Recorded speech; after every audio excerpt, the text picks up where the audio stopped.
नमस्कार साथियों, आज हम बात करने वाले हैं राजस्थान के एक स्कूल नीरजा मोदी स्कूल, जिसमें कि एक छात्रा अमायरा ने हाल फिलहाल में स्कूल बिल्डिंग से कूद करके अपनी आत्महत्या कर ली है। आइए चलिए जानते हैं इस हत्या के पीछे कुछ क्या खास रीजन रहे होंगे, क्यों उस बच्ची को जो कि 4th क्लास में पढ़ती थी उसको ऐसा कदम क्यों उठाना पड़ा, क्यों किया उसने ऐसा।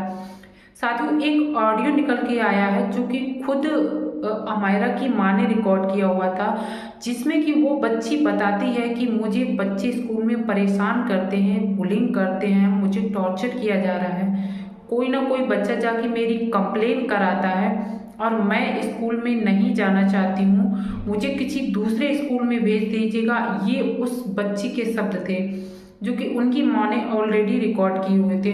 और सुनने में आया है कि उनकी माँ ने जाकर के स्कूल में कई बार कंप्लेन भी की उनकी क्लास टीचर से और स्कूल के मैनेजर से भी कंप्लेन की, लेकिन उस बच्ची की इस प्रॉब्लम पर किसी ने भी लीगल रिएक्शन नहीं लिया और ना ही उन बच्चों को समझाया या उनको डांटा फटकारा कि आप इस बच्चे के साथ ऐसा क्यों करते हैं। और उसके साथ ये सब स्थिति लगातार बनी हुई थी। वो बच्ची इतनी ज़्यादा डिप्रेस्ड हो चुकी थी कि उसको मरने के अलावा कुछ दिखाई नहीं दिया। साथियों, सवाल ये खड़ा होता है, क्या ऐसी स्थिति इसी बच्चे की थी या ऐसी स्थिति कई और भी बच्चे झेल रहे हैं? क्या हमें अपने बच्चों को ध्यान से नहीं सुनना चाहिए?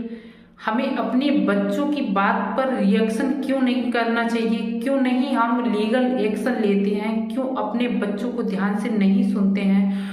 उनकी समस्या को ध्यान से सुने, वो जो कहना चाहते हैं उसको समझें। आपका बच्चा अगर परेशान है तो वो अपनी समस्या सिर्फ आपको ही बताएगा, आपसे ही दिल खोल कर अपनी सारी बातें करेगा, वो किसी और से नहीं कह पाएगा।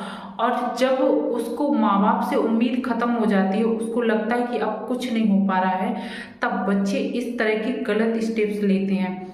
और छोटे छोटे बच्चों में बहुत ज़्यादा समझ नहीं होती है, वो कुछ भी जाने जाने कुछ भी कर डालते हैं, उनको इस बात की समझ नहीं होती है कि वो क्या कर रहे हैं। इसलिए साथियों, हम आप सबसे कहना चाहेंगे कि अगर आपका बच्चा किसी बात को लेकर परेशान है तो उसकी बात को ध्यान से सुने, समझें और उस पर एक्शन जरूर लें।